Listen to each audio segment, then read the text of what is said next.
kandidato, ikumpara naman ninyo dun sa mga iba, ay wala tayong masasabi na hindi mo masasabi na kahit isa sa kandidato sa kanila ay mas magaling sa kahit sino sa kandidato natin para sa Senado. Parang di naman Kung totoo kikilatisin natin, Ibig sabihin, itong si Manny Pacquiao mas magaling kay Congressman Rodante Marcoleta? Ano ka naman? Huwag hong ganon. Magmumukha ho kayong tanga dyan pagka sinasabi nyo yan na kahit sinong itapat, kahit sinong hiharap dito sa aking mga kandidato, talagang mahuhusay ito. Nako, tumitindi ho ang sagutan sa pagitan ng ating mga kandidato at itong mga kandidato nitong si Marcos Jr. Dito sa video na to, pambihira ho talaga itong mama na to. Kung inyong matatandaan noong 2022 presidential election, hindi ho yan naninira. Ayaw ho niya yung negative campaigning. Tumatakbo ho siya ng pagka-presidente noong mga panahon na yon. Dito ho natin makikita yung mga pagpapanggap nitong mga Marcos na to. Ngayon ho, wala ho siyang pwestong tinatakbuhan. Wala ho siyang pwesto kasi presidente na ho siya eh. Kumbaga, kinakampanyan niya na lang ho itong kanyang mga kandidato ng pagkasenador. Pero todo ho siya kung makapanira dito kay Pastor Kibuloy, dito kay Atty. Vic Rodriguez, dito kay Congressman Rodante Marcoleta. Lahat ho talagang pinasadahan niya dito sa video na to. Sasagutin ho natin ng punto por punto yung mga birada na yan itong si Marcos Jr. Sa mga nakapagpahuli ho sa ating mga nakalipas na video, hindi ho muna kayo mega love shoutout. Pero pagka nakauwi na ho tayo sa ating studio, talagang papasadaan ko kayo lahat. Ngayon ho, wala ho tayo, wala ho tayo sa ating studio.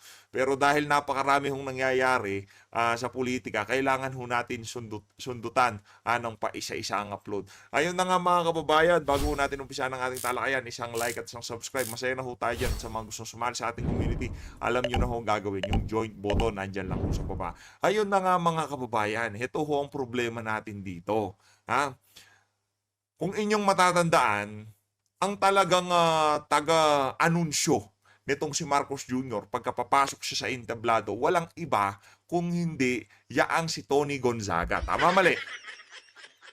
Tapos pagkapapasok, itong si VP Sara, ang sisigaw ng pangalan niya, walang iba kung hindi itong si Andrew E. Basically, ang sinasabi ho natin dito, ang nagbitbit sa kandidatura, sa kampanya, noong 2022 national election dito kay Andrew E. Walang iba kung hindi ho itong si Vice President Sara Duterte. Ngayon ho mga kababayan, dyan ho natin makikita talagang solido ho yang si Marcos Jr. pagdating sa agawan, pagnanakaw, talaga hong lahat ng pwedeng kukunin ho niyan. Pati yung mga individual na malakas sa malakas sa masa, malakas sa crowd. Pero base ho dito sa performance na to ni Andrew E., hindi ho natutuwa yung mga senador na nasa likod sa mga pinagagawa niya. Nakikita niyo ho yung si Manggagamit, yang si Soto, at itong si Ping Lacson. Wala hong natutuwa, wala hong nakasmile sa mga pinaggagawa nitong gunggong na to. Ito, umpisa na ho natin ang ating talakayan dito sa speech na to nitong si Marcos Jr. Umpisa na ho natin mga kababayan. Game! Ang Pangulo ng Republika ng Pilipinas, His Excellency Ferdinand Romualdez Marcos Jr. Alyansa ng pagkakaisa, alyansa para sa pamulan, alyansa ng... Sagutin ho natin punto por punto yung mga banat niya dito. Iloilo! Nako! Wala nang boses itong si Bangag. Pangalawang speech mo pa lang yan. Maraming salamat sa inyong Huwag lahat. kasi masyado magpuyat. At kayo'y nakarating upang pakinggan ang ating mga pambato na mga senador para sa darating na halalan. Yun lang po, ay kahit na lahat ng atensyon po natin ay nakaharap dito sa ating mga magigiting na senatorial, ay huwag po natin kakalimutan, may halos 18 at 200 na iba't ibang kandidato na sa lokal, mula sa governor, sa congressman, hanggang sa sangguniang bayan.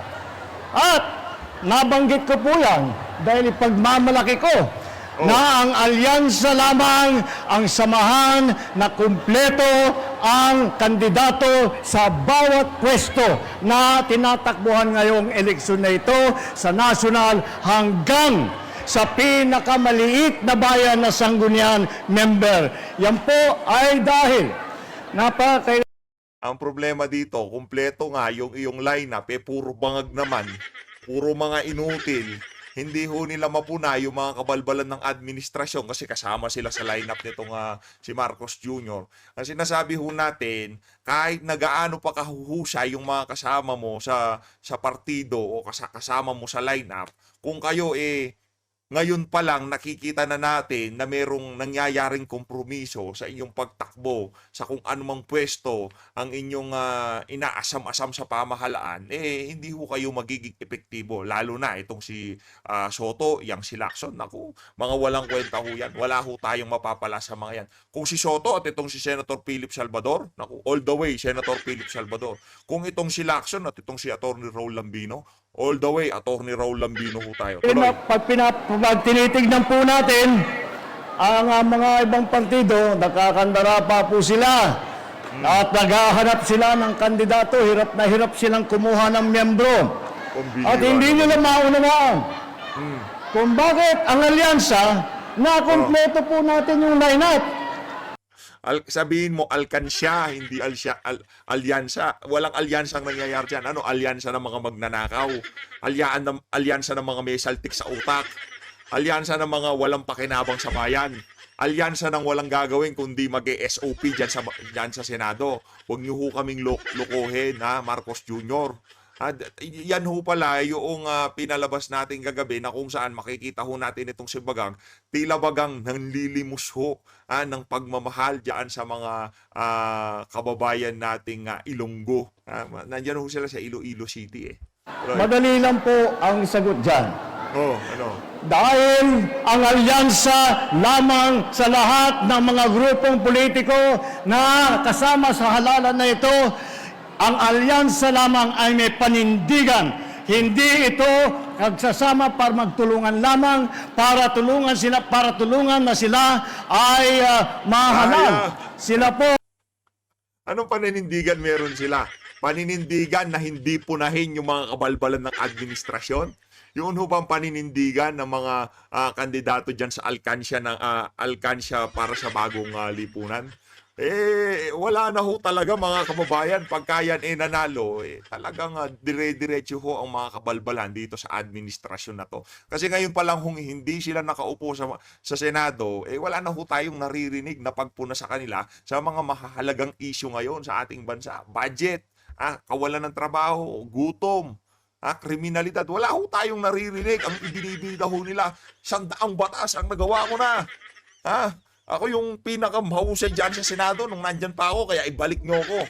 Yan ang binibida nila. Pero yung mga bagay, yung mga issue na malalapit sa bituka ng sambayan ng Pilipino, hindi ho tinatalakay nitong mga walang hiya na to. Kaya kailangan ho natin itong si Congressman Rodante Marcoleta, maprinsipyo, matalino. Yan ang merong tunay na panindigan.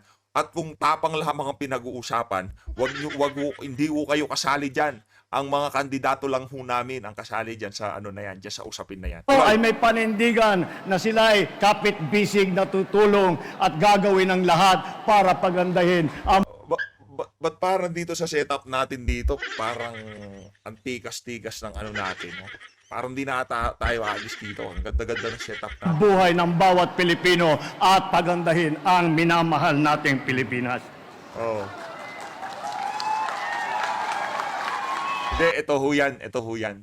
Ito talaga, marami hong nagsasabi, hindi lang ho isang taong nagsasabi na talagang itong Marcos na to, bumalik ho yan sa politika, tumakbo ho yan sa politika, hindi ho para masolusyonan yung mga nararanasang kahirapan ng ating mga kababayan. Bagkus, talagang lahat ng nagsasabi sa mga nakakakilala dito sa mga mga talyanista na to dito kay Marcos Jr.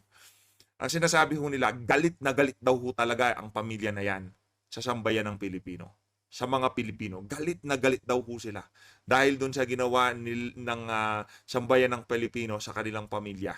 Kaya ngayon, ito ho yung pagganting ginagawa nila. Tingnan nyo ho, laganap ang illegal na droga, puro ayuda, tinuturo ang maging tamad ang mga Pilipino. Wala ho silang ginagawa. Talagang hinahayaan lang ho nila na mapunta sa aso itong ating bansa. Kaya yun hong sinusubukan ho nating sana mapigilan yung mga maitim na plano na yan nitong si Marcos Jr. At walang makakapigil dyan kung hindi itong si Tatay Digong at ang kanyang senatorial lineup. Attorney Vic Rodriguez, Congressman Rodante Marcoleta. Inuna ho natin yung mga yung mga antag dito, yung mga independent natin. Pastor Apollo Kibuloy, tapos dire-diretso na ho yan. Puro PDP na ho yan. Tuloy. Kaya naman, malakas ang loob ko na magkampanya po sa inyo. Dahil pagka naman, kinumpara... Para dito sa mga kandidato na to, hindi na kayo nahiya. Talagang inistorbo nyo yang si Marcos Jr. sa kanyang pagbabangag. Hindi, pagbabangag sa kapangyarihan kasi nakangarat lang yan sa sa Malacanang di ba? Nakaganon lang siya tapos tawag-tawag lang siya ng PSG dala niyo ako ng ganito, dala niyo ako ng Goldilocks, pulburon o kung ano pa man.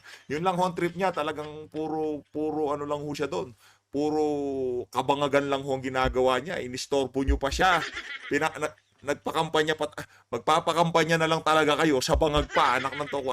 Mas bangag pala kayo kaysa kay Marcos. Kumpara naman ninyo itong ating mga kandidato, ikumpara naman ninyo dun sa mga iba, wala tayong masasabi na hindi mo masasabi na kahit isa sa kandidato sa kanila ay mas magaling sa kahit sino sa kandidato natin para sa Senado. Parang di naman Kung totoo yan. kikilatisin natin Parang pambubudol na naman yan, Marcos Jr. Ibig ba sabihin, etong si Manny Pacquiao mas mahusay dito kay Attorney Jimmy Bondoc? O naku, parang wag mo naman kaming ungguyin dito. Ibig sabihin, etong si Manny Pacquiao mas magaling kay Congressman Rodante Marcoleta? Anak ng tokwa. Wag hong ganon. Magmumukha ho kayong tanga dyan pagka sinasabi nyo yan na kahit sinong itapat, kahit sinong hirap dito sa aking mga kandidato, talagang mahuhusay ito. Makakalaban yang si Manny Pacquiao dito kay kay Attorney Lambino. Nako, mambubudol ka na lang.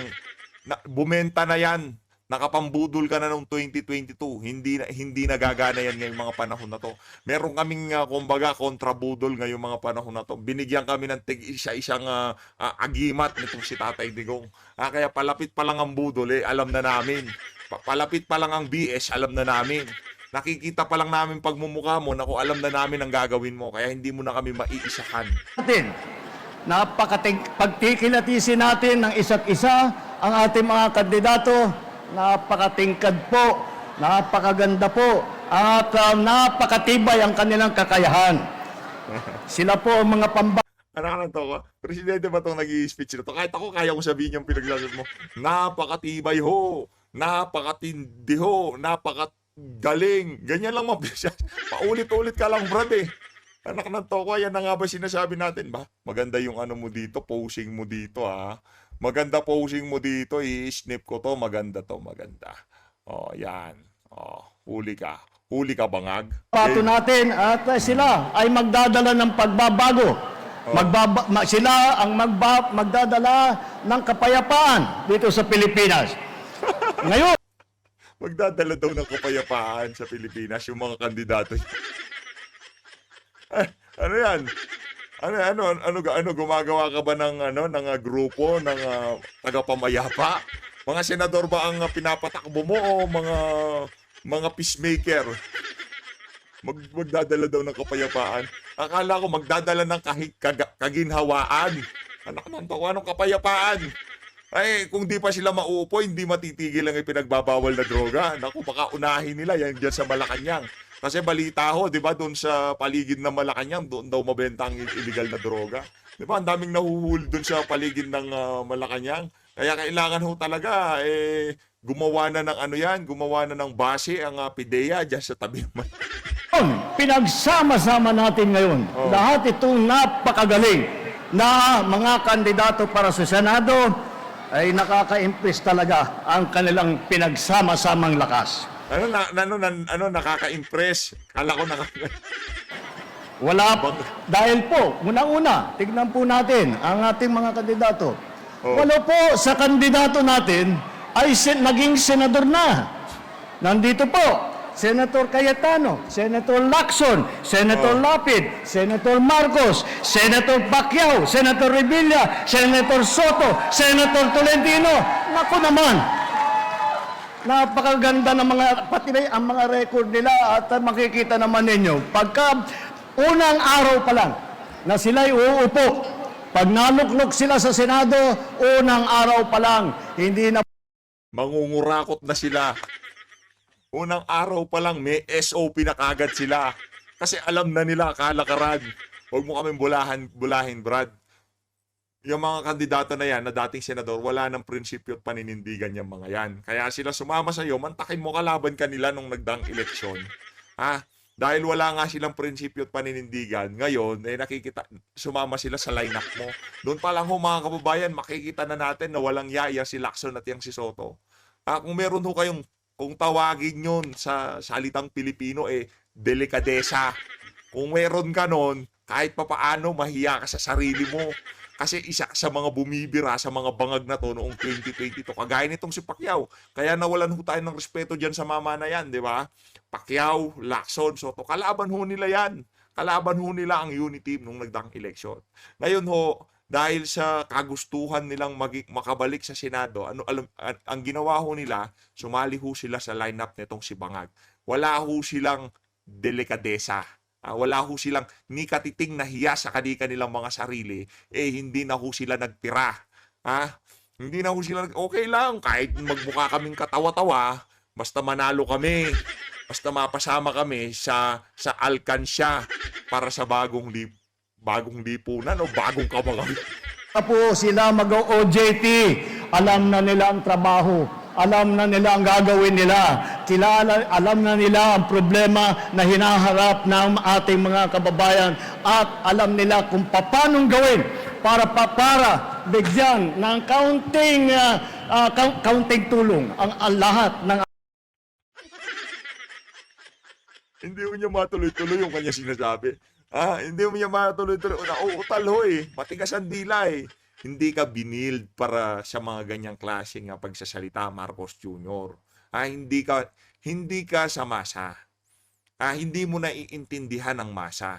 Yun ang atin dito. Hindi ka sa masa, hindi mo naiintindihan ang masa, kaya hindi ka marunong magsalita sa masa. Hindi ka nakakakunik sa masa. Alam mo, noong 2022, kaya nagtitilian ng ating mga kababayan dahil kasama mo si BP Sara. Ngayon, nasaan na yung mga talagang dumudumog sa'yo noong nagdaang eleksyon?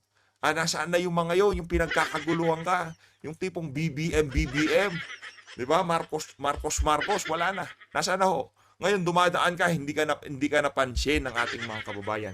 Yung mga nagpunta sa rally na yan, syempre, kayo ba naman mabigyan ng presidential pardon? Yaang mga koneksyon nitong si Mabilog dyan sa Iloilo. Naku, napakalalim ng ugat niyan dyan sa Iloilo City. Kaya nung sinabi nitong si Marcos Jr., presidential pardon ka, Brad. Mag-a-assemble kami dyan sa lugar mo. So, alam mo na gagawin. Jed Mabilog, alam mo na gagawin. Di ba? Ngayon, merong malaking pagtitipon itong mga bangag dyan sa Iloilo City. Pero alam na ho natin, sinong gumastos dyan? Tanong. Sinong trumabaho dyan? Tanong. Siyempre, hindi, nagtatanong lang naman nga tayo itong si Patrick Jed Mabilog kasi nabigyan ng nabigyan ng pardon. ating kababayan. Pito naman ang galing sa mababang kapulungan sa House of Representatives na naging congressman. Sino? Nandiyan po, naging congressman po si Abi Sino? Binay. Naging congressman din po si Benhur Abalos. Nako. Si Pia Cayetano. Nako. Ang kapatid ko, si Jaime Marcos, congressman din yan. Ginagawa mo dyan, te. Kala ko Manny Pacquiao, Kala ko bang independyente ka? Asan na yung tatayo ka, wala kang papakinggan. Gigit na ako, ganito gagawin ko. Para hindi ako dito, hindi ako doon. Alam na ho niya. Naramdaman na niya ang sigaw ng mga DDS. Alam na ho niya na hindi nagagana yung pambubudol niya. Kaya, nag-all out na ho siya sa bangag niyang kapatid. Real talk. kahit sinong nakakakwentuhan natin, yang si Marcos, si Aimee, alam na niya, hindi nagagana yung mga pambubudol niya. Sinusubukan niya pa hong ibalik yun di ba? Sa mga nakalipas na buwan. Kaya, kaibigan ko yung mga Duterte. Best friend ko yung mga yan. Hindi ko yan iiwan. Di ba? Ganun-ganun pa siya. Kaibigan ko yung si Inday. Mahal ko yan, si Digong, mahal ko yan. Gaganon-ganon pa yung ali na yan. Ngayong nagsalita ang mga DDS, nagsalita ang mga diehard Duterte supporter, di ba? Anong sabi nila? Hindi ka na makakapambudol. Anong ginawa ho niya? Ano na siya? Lantaran na ho siyang sumama sa kanyang bangag na kapatid. Tama yan, Senator Aimee, at dahil dyan, dapat kang palakpakan. Yan, at least, di ba, yung mga pagpapanggap mo, kasi di ka ba kinikilabutan? Pagka sinasabi mong mahal mo mga Duterte, kaibigan mo mga Duterte, pinapa-impeach ng kapatid mong bangag, yung si Bibi Sara. Kaya tama yan, approve yan sa atin. At sa mga nababalita-balitaan natin, no? Yan daw ali na yan. Atin-atin na lang, ha? Atin-atin na lang. Yan daw ali na yan, napakasama ng ugali. Sa totoo yan. Hindi, kita naman Di ba? Binudol mo si BP, ngayon binibira siya ng kapatid mo. Di ka man lamang nagsasalita. Doon pa lang, masasabi na ho natin na hindi natin malaman. Pinaglihi ka ba sa Pinaglihi ka ba sa galit? Ha? Pinaglihi ka ba sa sa kawalang hiyaan? Sa bagay, nung panahon ng tatay mo, walang hiya din yun, no? Malamang noong tinatrabaho, sino ba tatay mo? Huwag tayo pumunta doon. Mahirap na. Ano ba pangalan tatay nito? Hindi ko kilala tatay nito. Hindi sila magkamukha ni Bangag. Baka tatay ka ng tatay, di mo naman pala tatay. Uy, so ganon. Hindi, baka lang naman. Hindi magkamukha di ba? Ganun lang naman yun Kasi yung mga magkakapatid sa ayaw sa gusto mo, merong resemblance yan. Kahit hindi magkamukha yan, pagkaunang tingin, magkamukha pala. Di ba? Ganun ho yan Yung makikita mo yung resemblance. Hindi pwedeng di makita yan. Pero pagka nakikita natin si Bangag at itong si Aimee, wala ho tayong nakikitang resemblance. Dahil ho ba yan sa mga walang humpay na plastic surgery? Yung pagka tumatawa siya, di na gumagalaw yung mukha niya. Ayaw na sumunod, no? Pati mukha niya ayaw na siya sundan. PH, naharapan mo na naman si Aimee. Yan na naman ang pinuruhan mo. Inaano naman ho natin lahat yan. Wala naman ho tayong nananahimik itong si Erwin Tulfo. Sabi siguro, PH, wag na ako. Number 1 ako, hayaan mo na. Sila na lang, birahin mo. Hindi, magkaka-oras ka rin, ha? Kung pinag-uusapan, lugar, hindi ka taga Davao. Taga Amerika ka, Brad. Maling pagpapakilala sa kanya, taga Davao daw siya, Oriental. Taga Davao, hindi ka taga Mindanao, Brad. Taga Amerika ka. Ang pangalan mo ay Erich Sylvester. Congressman din yan. Erwin Tulfo, congressman din. Congressman Villar, si Camille, nasa kongreso ngayon.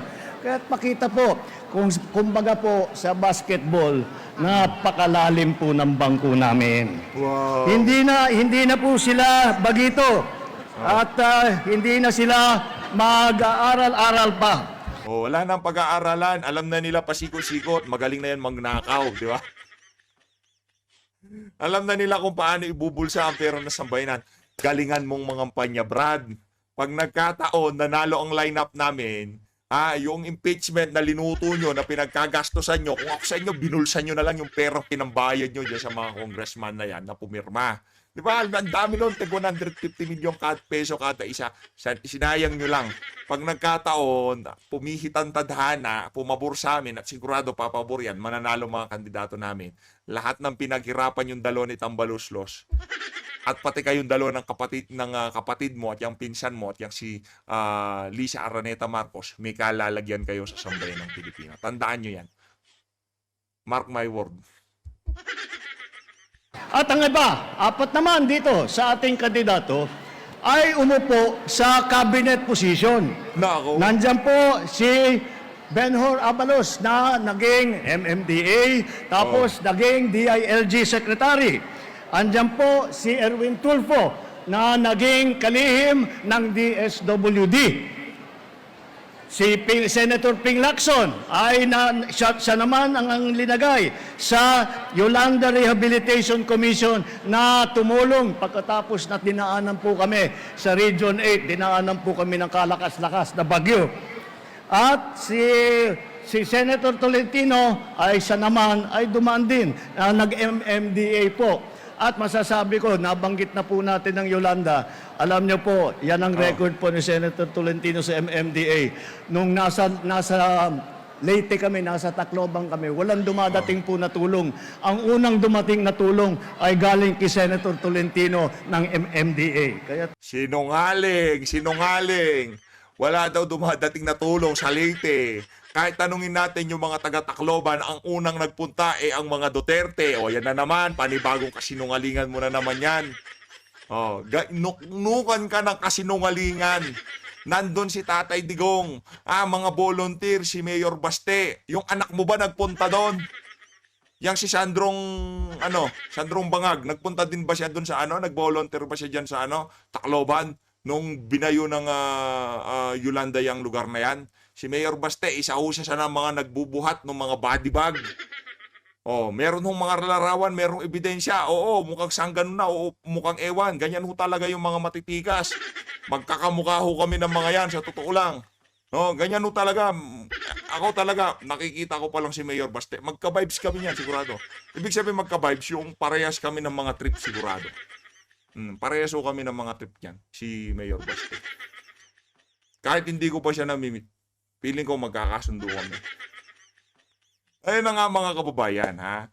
Yung tipong, yung pang-good time nitong mama na to, talagang sukdulan na ho. Lahat ho sasabihin na niya para ma-build up sa publiko itong mga kandidato niya, mga falsifikado. Talagang lahat no ng mga kasinungalingan, sasabihin niya para mapabango itong si Manny Pacquiao at itong si Tolentino. Mas magaling daw itong si Manny kaysa kay Congressman Rodante Marcoleta. Nahihilo ka ba, Brad, ha? Pero makita mo talagang malalim ang pagmamahal niya sa Ako taong sa'yo, bayan. Oh. Alam nila ang trabaho sa bawat level, mula sa kabinete hanggang sa lokal, hanggang sa pinakababa. Hindi sila nagdadada, marami silang ginagawa. Wow. Hindi sila, they are Nagka-live ka not rin, here to oppose. They are here to propose. Ibig sabihin po, Alam namin ibig sabihin, huwag mo naman kaming gawin tanga. Nakapag-English ka lang ng 3 salita, akala mo naman tatali-talino. hindi sila nandito upang makapagdebate lamang, upang paninira lamang. Sila ay nandito upang maghanap ng mga bagong paraan para tulungan ang ating mga kababayan. 3 naman, ang naging gobernador sa malalaking probinsya. Ang kapatid ko, si Jaime Marcos, naging gobernador sa amin, sa Ilocos Norte. Si Paring Lito Lapid, naging gobernador sa Pampanga. Naging gobernador. Sino yung naging gobernador ng Cavite? Kalaki-laki na probinsya. Governor Bong Revilla. Yun, Cavite. Kumusta ho? Kumusta ho ang estado ng illegal na droga dyan sa Cavite? Balita ko, ano na lang daw sa mga tindahan na lang. Tatok na lang, ganito na lang. Tok, tok, tok. Gano'n na lang. Aling, meron ka ba dyan? Ano na daw ho yung binibenta nila dyan? Pagka ikaw, bumili, kompletos recados na. Wala ka nang hahanapin, kumbaga, package deal na. Yun ang mga nababalitaan natin sa social media dyan sa Cavite. Pagka binigyan ka, parang para kang galing butika. Lahat ng kailangan mo nandyan na. From ganito to ganyan, hanggang baka pati instruction meron na. Meron pang how to yan. Anak ng tokwa, talagang ganyan ho katindi ngayong mga panahon na to ang kalakaran ng illegal na droga. Kaya naman, maging mapagmatsyag ho tayo. Ngayong papalapit na eleksyon. Bantayan ho natin itong eleksyon na to dahil dayaan hong mangyayari dito. At pagka nagkataon na upo yung mga yan, kung malala na ang illegal na droga ngayong mga panahon na to, mas lalala pa ho yan. Kaya ang sinasabi natin dito, magmatsyag, magbantay, at talagang ikampanya ho natin ang ating mga kandidato. Yan ang mga gobernador. Meron din po kami, mga city mayor, malalaking syudad. Wow. Mauna na dyan, yung pinakamayaman na lungsod sa buong Pilipinas. Ayan, nakangiti si Mayor Abio dahil siyang namahala ng Makati Kaya't naman kung pupunta po kayo sa Makati, ay nako, maraming mga pinamimigay at ang tulong na binibigay ng pamahalaan sa kanila. Libre lahat sa Makati. Yan po ang ginawa ni Mayor Abby Binay. Si Benher Abalos, naging mayor din ng Mandaluyong. Narinig nyo naman po. Marami siyang natanggap na award, marami siyang natanggap na pagkikilala dahil sa kanyang performance bilang mayor ng Mandaluyong. At ang ating butihing Senador Tolentino ay naging mayor naman ng Tagaytay. Kaya't makita po ninyo, at isa pa, na nadaan din sa LGU. Huwag po natin nakakalimutan kung minsan hindi po natin naaalala ito. Ngunit, si Senator Tito Soto, naging Vice Mayor yan ng Quezon City. Kaya naman po talagang madaling masabi na handang-handa na itong grupo na ito. At hindi lamang, at pag-uusapan naman, ang mga issue ng ating mga kababaihan, hindi po tayo may iwanan dahil apat ang babae dito sa ating lineup. At hindi ito, alam niyo po, kilala ko silang lahat ng matagal. Palagay ko, itong ating mga babae na Alam mo, pagka sinasabi mo yung salitang palagay mo, alam mo pagka yung mga nakakarinig sa atin, hindi mapalagay sa mga, pagka narinig ko, palagay mo, ganon. Nako. Sigurado, benta na naman yan, ika nga. Ika nga sa laro, benta na naman yan, budol na naman yan. Kaya pagka yung bangag na yan, sinabi niya, palagay ko, itong si ganito, ganyan yan. Si ganito, ganon yan. Sigurado kabaliktaran niyang mga sinasabi na yan ni Marcos Jr. Pagka yung mga kandidato niya, sinabi niya, ganito gagawin ng mga yan, wag ho kayo maniwala. Palagay niya ho yan, bangag yan, papaniwalaan nyo. Pagka pinaniwalaan yung bangag, mas bangag ho kayo dyan. Senador, palagay ko mas matapang pa sa sundalo itong mga ito. Kaya makakatiyak po kayo, mga kababaihan, maririnig ang boses ninyo. Ipagtatanggol ang mga karapatan ninyo ng ating mga lady senators. Di ka na ba, ba't parang di ka na ata baba na suka ngayon? Di ka na ba baba na suka? Yan ang nga ba sinasabi natin? Napaso ka. Tingin ko yung gumawa ng speech mo, binatukan ka.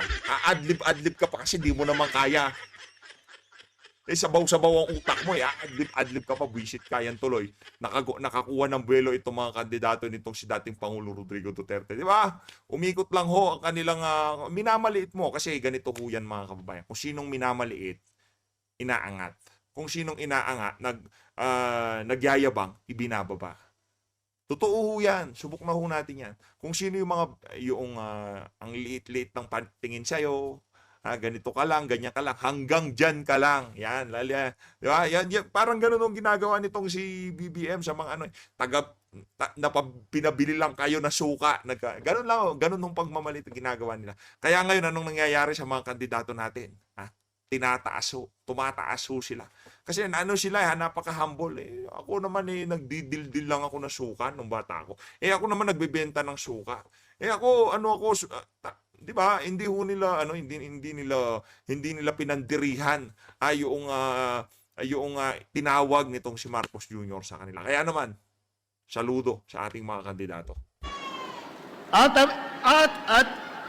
dahil ang ating pinag-usapan dito ay legislatura, ang pagsulat ng mga batas. Dito po sa ating lineup, 4 po ang abogado. Si Attorney Benher Abalos. Ayan ka na naman Porket linatagan ka namin ng puro abogado, ngayon ibibida mo.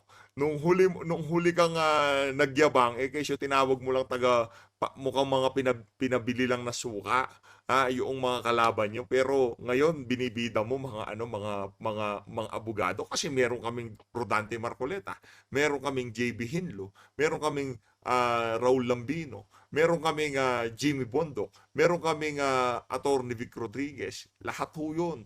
Hindi ho abogadong kagaya nitong si Abalos, Wala akong kwenta pagdating sa pag-aabuga siyang mama na yan. Kasi mantakin nyo, kung magaling talaga yan. Alam niya na mali yung ginawa niya sa KOJC. Tinuloy pa rin niya. Ibig sabihin, falsipikadong abogado yan.